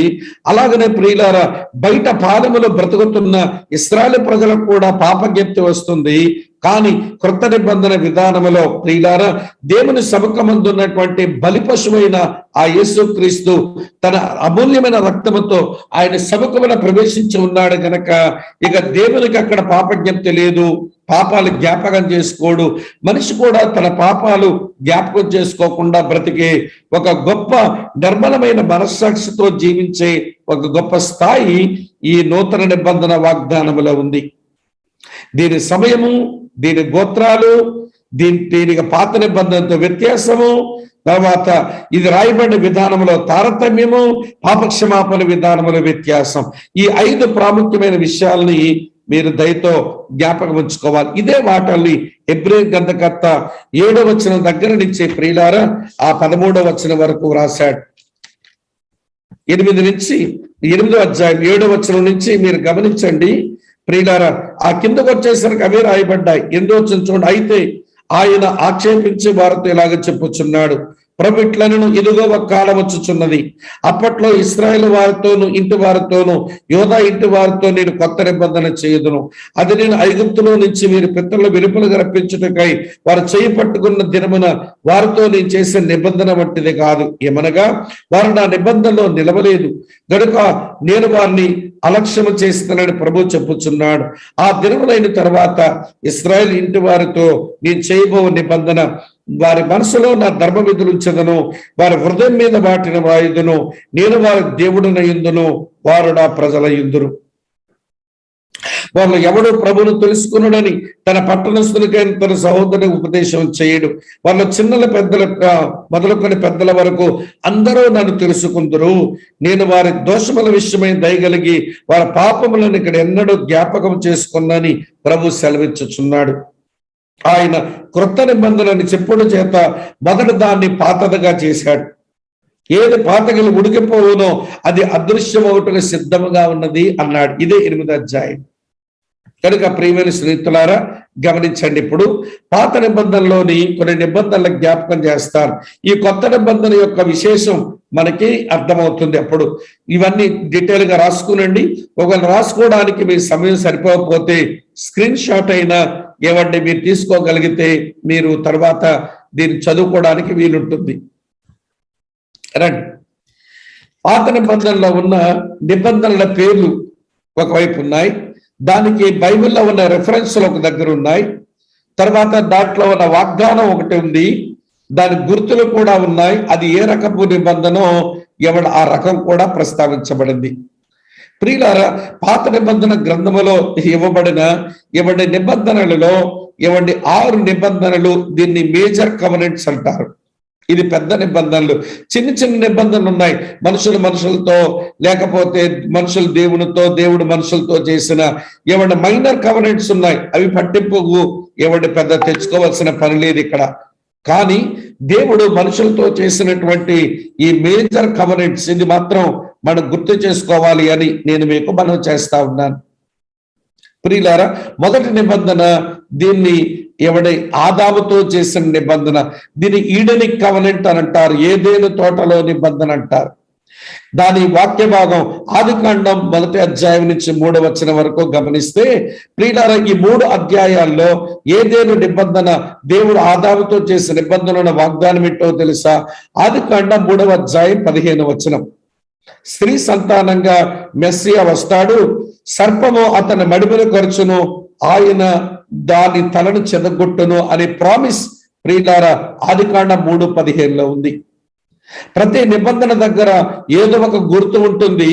సరే, ఏదేను నిబంధన గుర్తు ఏమిటి అంటే ఆదాము హవ్వల యొక్క పాప ప్రాయశ్చిత్తార్థం కొరకు జంతువు అక్కడ బలైంది ఏదేను తోటలో. ఆ జంతువు యొక్క చర్మపు చొక్కాయలు ఆదాము హవ్వలకు ఇవ్వబడ్డాయి. ఆ చర్మపు చొక్కాయలే నిబంధన గుర్తు. సరే, ఈ నిబంధన ఎలాంటి నిబంధన అంటే ఇది షరతులు లేనిది. ఇంట్లో ఆదామా నువ్వు ఈ పని చేస్తే స్త్రీ సంతానంగా నా కుమారుని పంపిస్తాను, హే హవ్వా నువ్వు ఈ పని చేస్తే స్త్రీ సంతానంగా నా కుమారుడు వస్తాడు, మీరు ఇట్లుండండి అట్లుండండి అని ఏమి షరతులందులో లేవు. అందుకే ఇది అన్కండిషనల్ కవెనెంట్ అని అంటారు. ఇది మొదటిది. రెండవది ప్రియులారా, ఆదికాండం 9వ అధ్యాయంలో నోవహుతో చేయబడిన నిబంధన, ఇది నోయిక్ కవెనెంట్ అన్నారు. దీంట్లో కూడా ఒక వాగ్దానం ఉంది. ఇక మీదట భూమి మీద ఉన్నటువంటి మనుషులను జంతువులను ఇక జలప్రళయము చేత నేను హతము చేయను అని చెప్పి దేవుడు ఒక వాగ్దానం ఇచ్చినాడు. ఆదికాండం 9వ అధ్యాయం 15వ వచనం. ఈ నిబంధన గుర్తుగా దేవుడిచ్చింది ఆకాశములో వర్షం ధనస్సును దేవుడు ఉంచాడు. ఇందులో కూడా నోవహు, అతని కుమారులు, అతని కోడళ్ళు, అతని భార్య మీరు ఏదో చేస్తే నేను ఇలా చేస్తానని దేవుడు చెప్పలేదు. తాను ఏమి చేయదలిచినాడో దేవుడు చెప్పినాడు గనక ఇది కూడా షరతులు లేనిదే. మొదటిది షరతులు లేనిది, రెండవది కూడా షరతులు లేనిది. వినండి ప్రియమైన స్నేహితులారా, అటు తరువాత దేవుడు అబ్రాహాముతో నిబంధన చేసినాడు. ఇది ఆదికాండం 15వ అధ్యాయంలో ఉంటుంది. నీకు సంతానం ఇస్తాను, నీకు దేశం ఇస్తాను అని దేవుడు వాగ్దానమే చేశాడు ప్రియులారా. సీడ్ అండ్ ల్యాండ్, ఈ రెండు గొప్ప వాగ్దానాలు అబ్రాహాముతో దేవుడు చేసిన నిబంధనలో ఉన్నాయి. ఆ నిబంధనకు గుర్తేమిటి అంటే, మీరు ఆదికాండ 15వ అధ్యాయంలో చూస్తే బలికండములే ఇవ్వండి ఆ నిబంధన గుర్తుగా మనం చూస్తాం. దూడ, మేక, గొర్రె ఏమంటే బలికండాలుగా వాళ్ళు రెండు బుక్కలుగా విభజించబడి పక్షులు కూడా ఏమంటే ఇరువైపులు పెట్టబడితే వినండి, దేవుడు వచ్చి ఆయనే నిబంధన చేశాడు. ఆ బలికండముల మధ్య అబ్రామును నడిపించే ప్రక్రియ జరగలేదు. అప్పటికి అబ్రాము గాఢ నిద్రలో ఉన్నాడు. ఆ కారణం చేత ఇది కూడా షరతులు లేనటువంటి నిబంధనగానే పరిగణించబడింది. తర్వాత ప్రియులారా, ఏమంటే మొజాయిక్ కవెనెంట్, మోషేతో చేయబడిన నిబంధన. నిర్గమకాండం 20వ అధ్యాయంలో దేవుడు ఆజ్ఞలన్నీ ఇచ్చినాడు. అందులో ఉన్న వాగ్దానాలు లేవీకాండం 5వ అధ్యాయంలో 26వ అధ్యాయంలో చూడండి, అవే ద్వితోపదేశకాండం 28వ అధ్యాయంలో కూడా కనబడతాయి. నేనిచ్చిన ఆజ్ఞలకు విధేయత చూపారా, ఇలాంటి ఆశీర్వాదాలన్నీ వస్తాయి. నేనిచ్చిన ఆజ్ఞలకు మీరు అవిధేయత చూపించారా, ఈ శాపములన్నీ మీకు వస్తాయి. కనుక ఈ నిబంధన ఎవడు మోషే ద్వారా దేవుడు చేసినప్పుడు ప్రియులారా, అటు దేవుని పక్షంగా దేవుని బలిపీఠం మీద రక్తము చిలకరించబడింది, అలాగే ప్రజల మీద కూడా మోషే రక్తాన్ని చిలకరించినాడు. నిబంధన గుర్తేంటనంటే వారి మీద స్ప్రింకిల్ చేయబడిన రక్తమే. నిర్గమకాండం 24వ అధ్యాయం చదవండి, మీకు తెలుస్తుంది. అయితే ఈ నిబంధన కొంచెం ప్రత్యేకమైనది. ఇందులో షరతులు ఉన్నాయి. వినండి, ఇందులో కండిషన్స్ ఉన్నాయి. మీరు ఒబీడియన్స్ చూపించారా, బ్లెస్సింగ్స్ వస్తాయి. మీరు డిసొబీడియన్స్ చూపించారా, మీకు కర్సెస్ వస్తాయి అని చెప్పినాడు. మోషేతో చేయబడిన నిబంధన ఇది షరతులతో కూడిన నిబంధన. దీని తర్వాత దేవుడు దావీదుతో నిబంధన చేశాడు. దీన్ని డేవిడిక్ కవెనెంట్ అన్నారు. 2వ సమూయేలు గ్రంథం 7వ అధ్యాయంలో ఉంటుంది. ఈ 2వ సమూయేలు గ్రంథం 7వ అధ్యాయం 14వ వచనంలోనే దావీదుతో చేయబడిన నిబంధన వాగ్దానం ఉంది. అదేంటో తెలుసా? దావీదు, నువ్వు మరణించిన తర్వాత నీ కుమారుణ్ణి లేవనెత్తుతాను, అతడు నా నామగణత కొరకు మందిరాన్ని కడతాడు, నేను తన రాజ్యాన్ని నేను స్థిరపరుస్తాను. అతను తప్పిదం చేసినట్లయితే మనుషులకు తగిలే దెబ్బల చేత అతను శిక్షిస్తానే గాని సౌలుకు నా కృప దూరం చేసినట్లు అతనికి నా కృప దూరం చేయను అన్నాడు. ఈ నిబంధన గుర్తేంటో తెలుసా? దేవుని సముఖమందు దావీదు వెళ్ళి దేవుని ఆరాధించాడు. వర్షిప్ అక్కడ ఎవడి కవెనెంట్ మార్క్. ఇందులో కూడా దావీదు ఏం చేస్తే ఈ పని చేస్తానని దేవుడు షరతులు పెట్టలేదు గనక ఇది కూడా షరతులు లేని నిబంధనే. ఇది కూడా షరతులు లేని నిబంధనే. అలాగే ప్రియమైన స్నేహితులారా, కొత్త నిబంధన ఇది జెర్మియా కవెనెంట్ అన్న ఇర్మియా గ్రంథం 31వ అధ్యాయంలో ఉంది. ఇప్పుడే ఆ వాగ్దానాలన్నీ కూడా చదివాను. మరి దీనికి గుర్తేమిటి అంటే, దీనిని స్థాపించినప్పుడు ప్రభు తన బల్లని ఏర్పాటు చేశాడు, రొట్టెను విరిచాడు, ద్రాక్షరసం ఇచ్చాడు. ఇది నా రక్తం వలన క్రొత్త నిబంధన అన్నాడు. ఇది కూడా షరతులు లేనిది. మీరు ఏదో చేస్తే నేను చేస్తానని దేవుడు చెప్పలేదు. వారి పాప క్షమాపణ గురించి కానీ, వారిని స్థిరపరచడాన్ని గురించి కానీ, వారికి తాను దేవుడినై ఉంటానని చెప్పిన మాట కానీ ఇందులో వినండి ప్రియులారా, నిబంధన అందుకునేటువంటి వారి పాత్ర ప్రమేయాలు ఏమీ లేవు. కాబట్టి బైబిల్ గ్రంథంలో ఇవ్వబడిన పాత నిబంధనలో చెప్పబడిన ఈ 6 పెద్ద నిబంధనల్లో మోషేతో చేయబడిన నిబంధన మాత్రమే షరతులతో కూడింది. మిగిలినవన్నీ కూడా షరతులు లేనివే. ఇది మనం అర్థం చేసుకుంటే ప్రియులారా వినండి, షరతులు లేని ప్రతి నిబంధనలో కూడా ఎవడి యేసుక్రీస్తు ప్రభు ఎవడి సిలువలో చేసేటువంటి కార్యాన్ని భలే స్పష్టంగా మనం చూడవచ్చు. ప్రియులారా చూడవచ్చు. కాబట్టి ఇప్పుడు ఈ నూతన నిబంధన గొప్పతనాన్ని కొంచెం మనం గుర్తెరుగుదాం. షరతులు లేని నిబంధనల్లో ఏదైనా చేయబడిన నిబంధన అయినా, నోవాతో చేయబడిన నిబంధన అయినా, అబ్రాహాముతో చేయబడిన నిబంధన అయినా, దావీదుతో చేయబడిన నిబంధన అయినా, ఇర్మియా ద్వారా వచ్చిన నిబంధన అయినా, ఇవన్నీ షరతులు లేని నిబంధనలే. ఇవి నూతన నిబంధనకు ఏమంటే ముంగుత్తులుగా ఉన్నవి. ఏమంటే ఆ 4 ఇది ఇర్మియాతో చెప్పబడింది నూతన నిబంధన. దీని యొక్క గొప్పతనం కొంచెం ఇక్కడ మనం అర్థం చేసుకోవాలి. ఏమిటి దీని యొక్క గొప్పతనం? బాగా వినండి ప్రియులారా.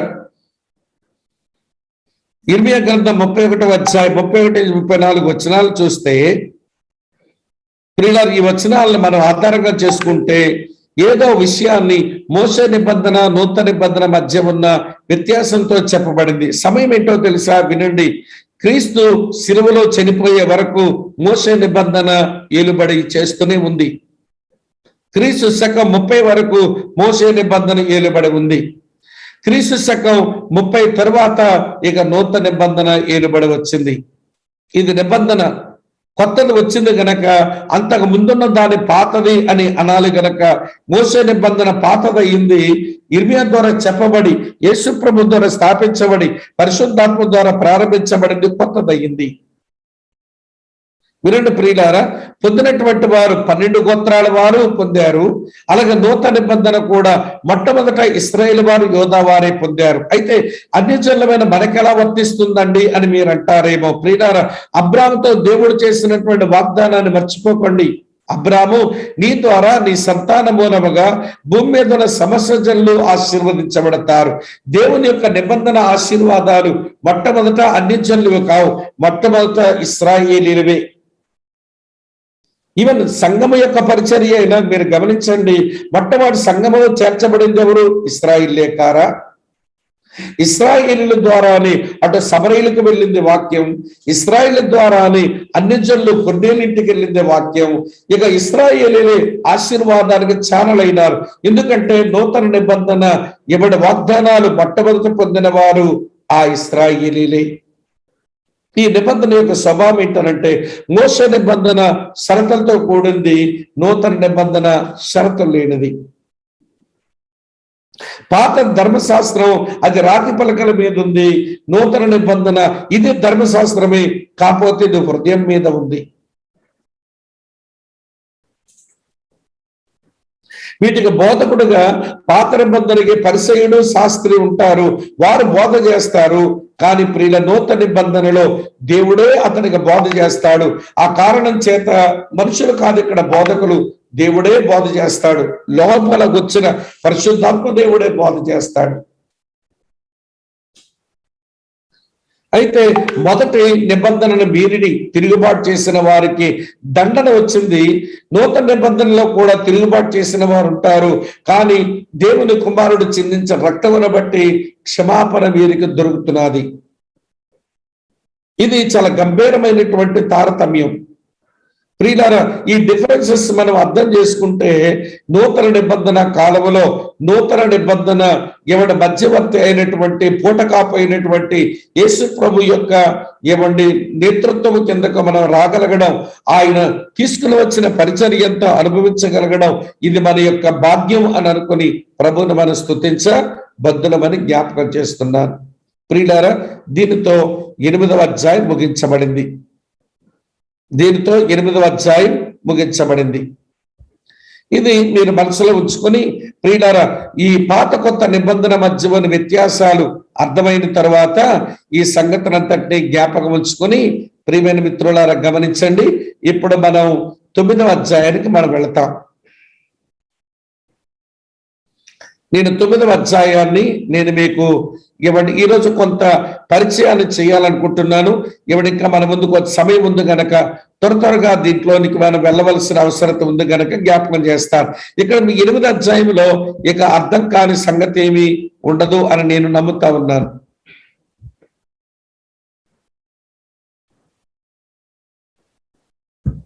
రండి, 9వ అధ్యాయంలో సంగతులను మనం తెలుసుకోవడానికి ప్రయత్నం చేద్దాం.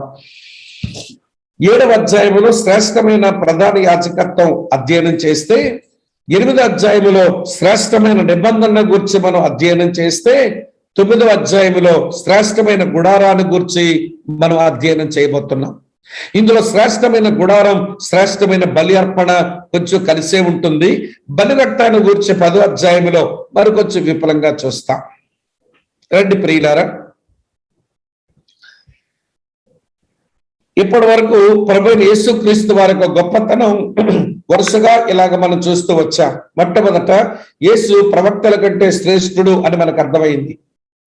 రెండవది యేసు ప్రభు దేవదూతల కంటే కూడా గొప్పవాడు అని అర్థమైంది. యేసు ప్రభు వారు 3-4 అధ్యాయాల ప్రకారం హెబ్రీ పత్రిక మోషే యెహోషువల కంటే గొప్పవాడు అని అర్థమైంది. యేసు ప్రభు గొప్ప ప్రధాని, ఉత్తి ప్రధాని యాజకుడు కాదు, ఈయన గొప్ప ప్రధాన యాజకుడు అని మనకు అర్థమైంది.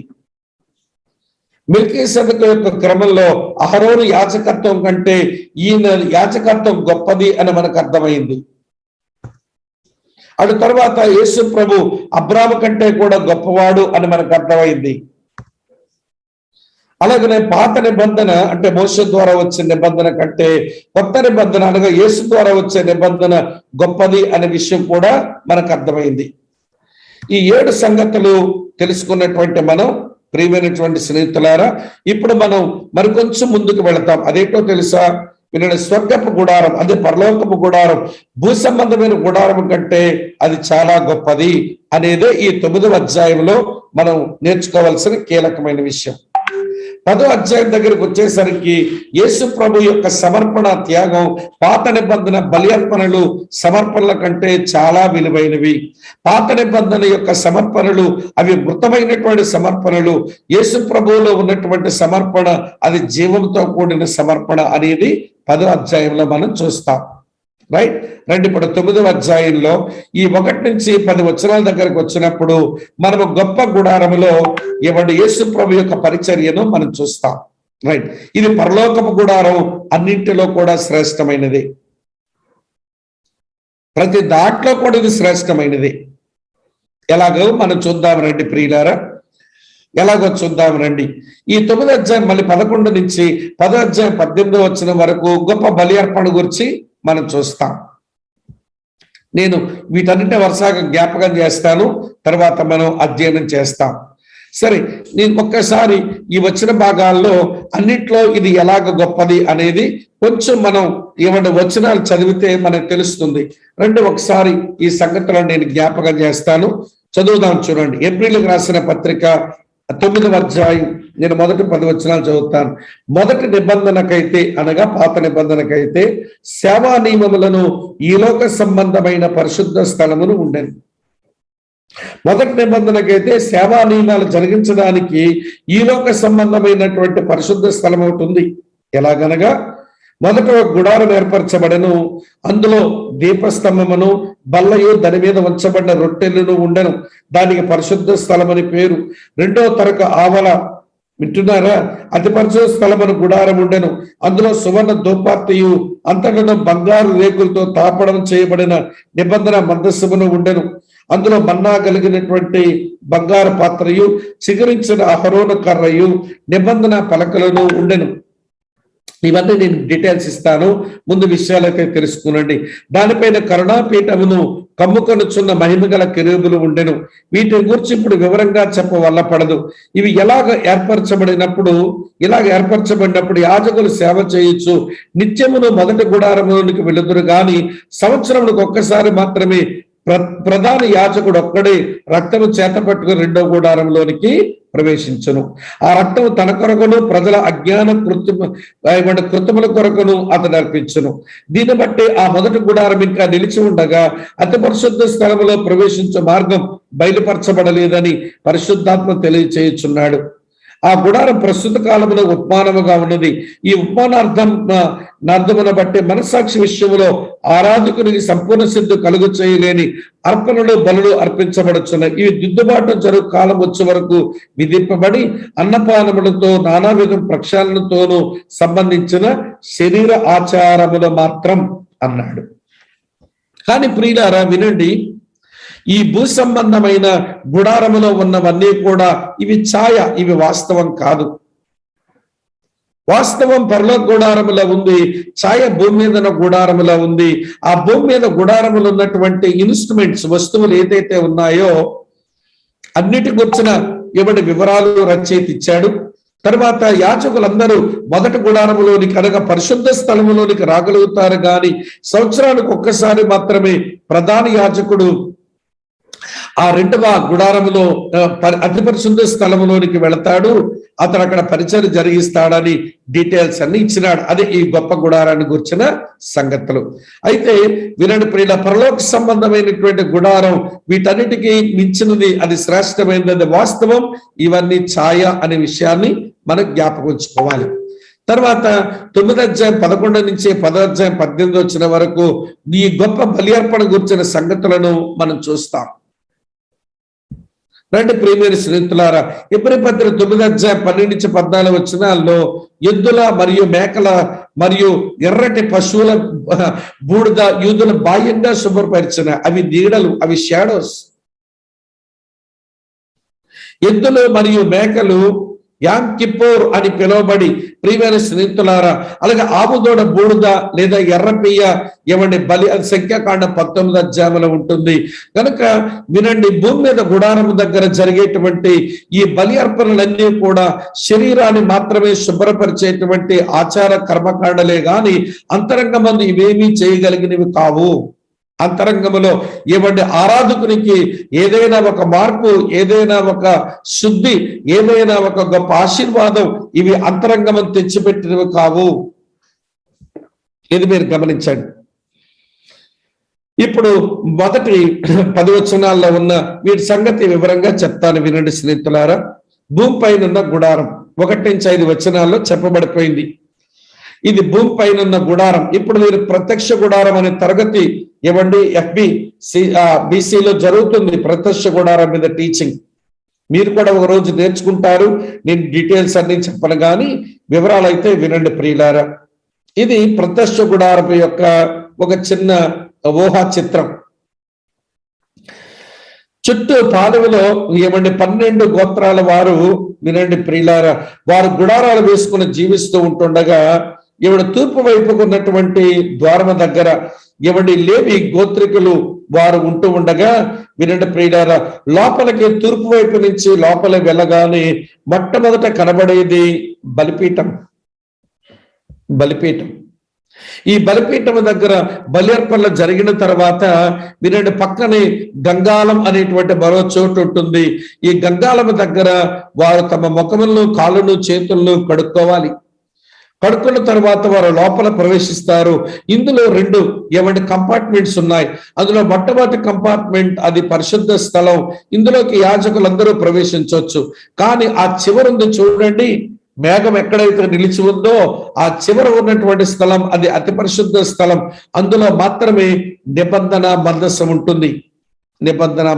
ఉంటుంది. ఇది భూమిపైన ఉన్న గుడారం యొక్క ఒక చిత్రం. ప్రియమైన స్నేహితులారా రండి, దీంట్లో కొన్ని సంగతులను మనం తెలుసుకోవాల్సిన అవసరత ఉంది. అవి తెలుసుకునే ప్రయత్నం చేద్దాం. మొట్టమొదటిది పరిశుద్ధ ఆవరణం. నేను చెప్పానుగా ఇదంతా కూడా ఆవరణమే. ఔటర్ కోర్ట్ అని అంటారు. ఔటర్ కోర్ట్ అని చూడండి, ఇదంతా కూడా ఆవరణమే. దాని తర్వాత ప్రియమైనటువంటి స్నేహితులారా, ఆవరణం నుంచి లోపలికి రాగానే బలిపీఠం ఉంటుంది. ఏమంటే ఇక్కడ బలి అర్పణలు చేయాలి. దాని తర్వాత గంగాళం ఉంటుంది. దాంట్లో తాము శుచిపరచుకోవాలి. అటు తర్వాత పరిశుద్ధ స్థలం ఉంటుంది.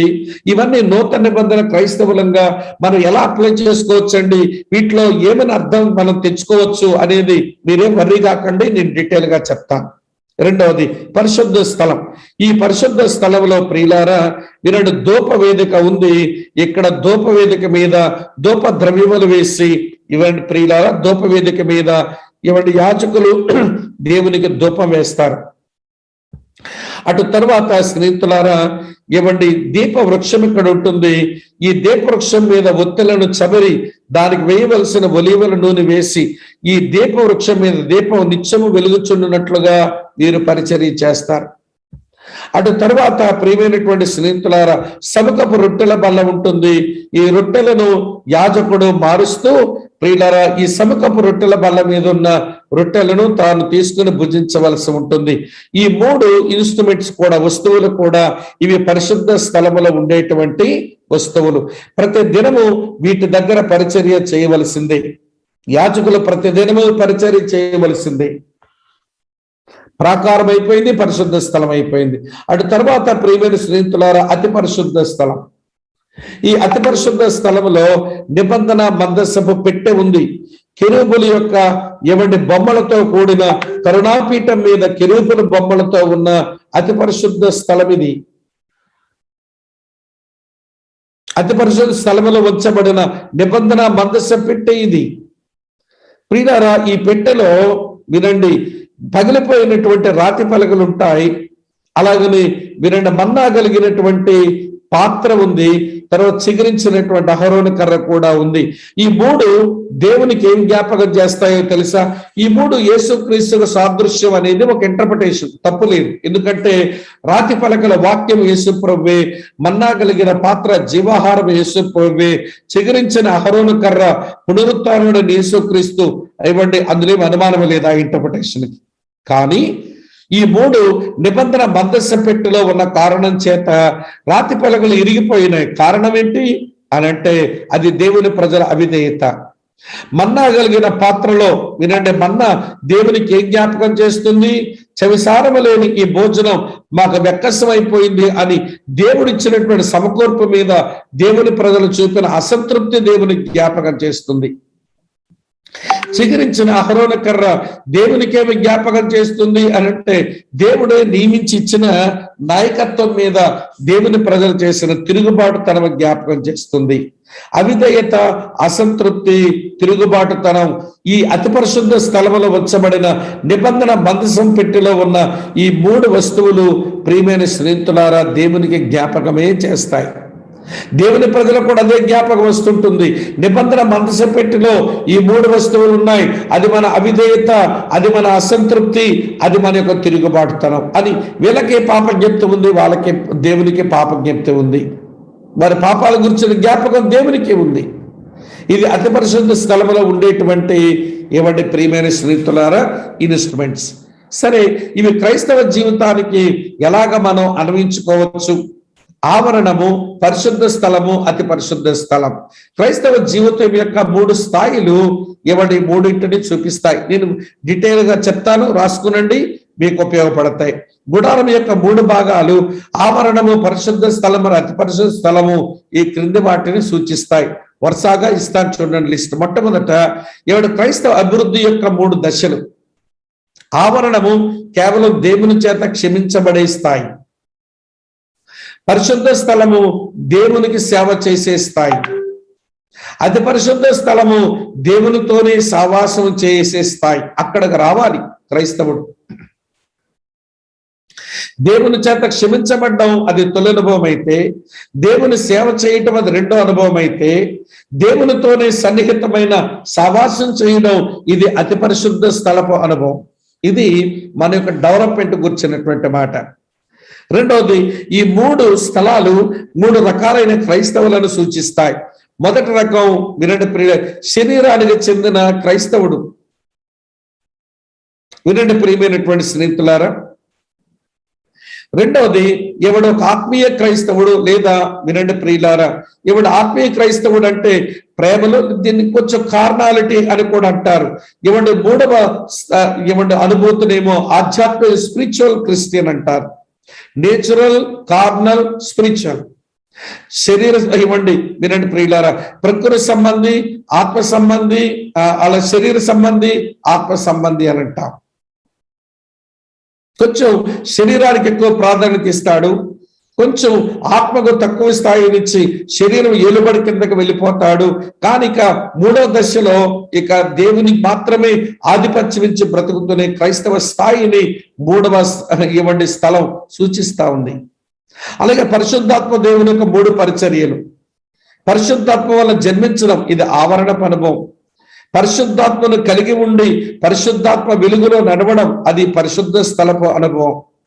రోజు పరిశుద్ధాత్మ నేతృత్వంలో నడవడం అది అతి పరిశుద్ధ స్థలపు అనుభవం.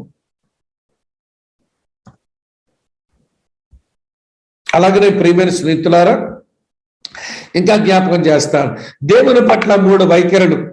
ఆవరణములో ఉండడం అది ప్రార్థించే అనుభవం అయితే, పరిశుద్ధ స్థలములోకి వెళ్ళడం అది కృతజ్ఞతలతో జీవించే అనుభవం అయితే, అతి పరిశుద్ధ స్థలములోకి వెళ్ళడం అది ఆరాధన అనుభవమే అవుతుంది. అక్కడికి రావాలి క్రైస్తవుడు. వెలుగు యొక్క మూడు స్థాయిలు కూడా వినండి ప్రియులారా. మొదటి ఎవడ ఆవరణం దగ్గరకు వస్తే పైన ఏమీ కప్పబడి లేదు కాబట్టి వినండి ప్రియులారా, ఇది వెలుగు మానవ కారణమే. పైన ఏమి కప్పు వేయలేదు గనక సూర్యుని వెలుగు దొరుకుతుంది అక్కడ. అలాగనే మనుషులు ఏదైనా సంగతిని తన యొక్క కంటితో చూసి తెలుసుకోగలుగుతాడు, ఇది మానవ కారణం. కానీ రెండవ స్థలములోనికి వెళితే వినడం ప్రియులారా, దీపవృక్షం మీద విన్నటువంటి దీపముల వలన కొంత వెలుగును పొందుతాడు. అతి పరిశుద్ధ స్థలంలోకి వెళితే అక్కడేం వెలుగు లేదు, చీకట ఉంది. అది నిజంగా దేవుని స్వభావానికే చెందినది. అక్కడ దేవుని స్వభావంతో నడవాలి, దేవుని వాక్య వెలుగులో నడవాలి, మానవ వెలుగులో నడవాలి. చూసారా, ఆవరణము పరిశుద్ధ స్థలము, అతి పరిశుద్ధ స్థలం. అలాగనే ఫలించడం యొక్క 3 స్థాయిలు కూడా ఇందులో ఉన్నాయి. ఆవరణం 30 రెట్లయితే, పరిశుద్ధ స్థలం 60 రెట్లయితే, 100 రెట్లు అది అతి పరిశుద్ధ స్థలపు స్థాయి. 30 అంతలుగా, 60 అంతలుగా, 100 అంతలుగా అంటామే అది. క్రైస్తవ పరిపక్వత యొక్క 3 స్థాయిలు కూడా ఇందులో ఉన్నాయి. పిల్లలుగా జీవించడం ఆవరణపు అనుభవం అయితే, యవనులుగా జీవించడం అది అతి పరిశుద్ధ స్థలపు అనుభవం అయితే, తండ్రులాగా జీవించడం అది అతి పరిశుద్ధ స్థలపు అనుభవం. ఆవరణం పిల్లలు, పరిశుద్ధ స్థలము యవనులు, అతి పరిశుద్ధ స్థలము తండ్రులు. ఇది పరిపక్వత యొక్క 3 స్థాయి. కనుక ప్రియమైన స్నేహితులారా, ఈ మొదటి 5 వచనాల్లో మనం చూసేటువంటి ఆవరణము, పరిశుద్ధ స్థలము, అతి పరిశుద్ధ స్థలము, ఇవి క్రైస్తవ జీవితాల గురించి అధ్యయనం చేస్తూ ఉంటున్నప్పుడు ఈ సంగతుల కోణంలో ఈ 3 స్థలాల్ని మనం చూసి అధ్యయనం చేయటం అది ఎంతైనా మనకు ఆత్మలకు ప్రయోజనకరం. కనుక ఇది మనకే వర్తించదు అనుకోకండి, ఇది ఇశ్రాయేలు ప్రజలకు మాత్రమే వర్తించేది అనుకోకండి. సరే, వాళ్ళకు అనుగ్రహించబడింది మనకు చెప్పబడింది కనుక వాటి వెలుగులో మన ఆధ్యాత్మిక స్థితిగతులను, మన వైఖరులను, అలాగనే మన యొక్క ఎన్లైటన్మెంట్ స్టేజెస్ ని, మన యొక్క ఫలభరితమైన జీవితాన్ని, మన యొక్క మెచ్యూరిటీని ఆ 3 అనుభవాలతో మనం కొలుచుకొని చూడవచ్చు. మిగిలిన సంగతులు చాలా ఉన్నాయి. 6వ వచనం నుంచి నేను రేపు ఆ తరగతిలో మిగిలిన సంగతులు నేను మీకు జ్ఞాపకం చేస్తాను. కనుక వినండి ప్రియులారా, ఇక ప్రత్యక్ష గుడారమును గురించిన అవగాహన లేకుండా ఉండొద్దు. ప్రత్యక్ష గుడారం ఆవరణములో బలిపీఠం, గంగాళం, అలాగనే పరిశుద్ధ స్థలములో ధూపవేదిక, దీపవృక్షం, సముఖపు రొట్టెల బల్ల, అలాగనే అతి పరిశుద్ధ స్థలములో నిబంధన మందస పెట్టె, ఆ నిబంధన మందస పెట్టెలో ఆ 3 వస్తువులు, ఇవన్నీ కూడా ఛాయలు. కానీ వాస్తవం దేవునిలో యేసుక్రీస్తునందు పరలోక గుడారములో ఉంది అనే విషయాన్ని మనము అర్థం చేసుకోవాలి. కనుక ఇవి క్రైస్తవ అన్వయింపుకు వచ్చేసరికి ఈ 3 స్థలాలు 3 అనుభవాలను మనకు నేర్పిస్తాయని నేను చెప్పవలసిన విషయాలన్నీ కూడా నేను మీకు జ్ఞాపకం చేశాను. ఈ వెలుగులో మనం 9వ అధ్యాయంలో పరలోకపు శ్రేష్టమైన గుడారాన్ని గురించి మనం అధ్యయనం చేస్తాం. మళ్ళీ చెప్తాను, వినండి. 7వ అధ్యాయంలో శ్రేష్టమైన గొప్ప ప్రధాన యాజకత్వాన్ని చూసినాం. 8వ అధ్యాయంలో శ్రేష్టమైన నిబంధన చూసాం. ఇప్పుడు 9వ అధ్యాయంలో శ్రేష్టమైన గుడారాన్ని మనం చూస్తా ఉన్నాం. ఈ క్రమంలో ప్రియమైన స్నేహితులారా, 8వ అధ్యాయంలోనే శ్రేష్టమైన గొప్ప ప్రధాన యాజకత్వాన్ని పొందిన యేసుకు ఆయనకు ఉన్నవన్నీ శ్రేష్టమైనవి. ఆయన శ్రేష్టమైనటువంటి పరలోకములోనే ప్రవేశించినాడు, శ్రేష్టమైనటువంటి గుడారములోనే సేవ చేస్తున్నాడు, ఆయన శ్రేష్టమైన బల్యర్పణతోనే వెళ్ళినాడు, శ్రేష్టమైనటువంటి నిబంధనతోనే పూటకాపై దాని పరిచర్య చేస్తా ఉన్నాడు. ఎందుకు ఈ నూతన నిబంధన శ్రేష్టమైనది అంటే దాని లోపల ఎన్నో శ్రేష్టమైన వాగ్దానాలు ఉన్నాయి. ఆ కారణం చేత శ్రేష్టమైన నిబంధన అయింది. ఇది కొత్తది ఎందుకు అయిందని అంటే, కొత్తదిగా దేవుడు దీన్ని ఇచ్చిన కారణం చేత పాతది అని అనిపించుకోబడింది.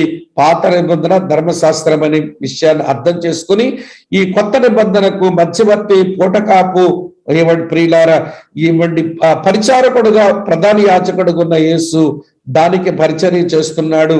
మనము దానికి చెందిన వారమైన విషయం మనం అర్థం చేసుకోవాలి.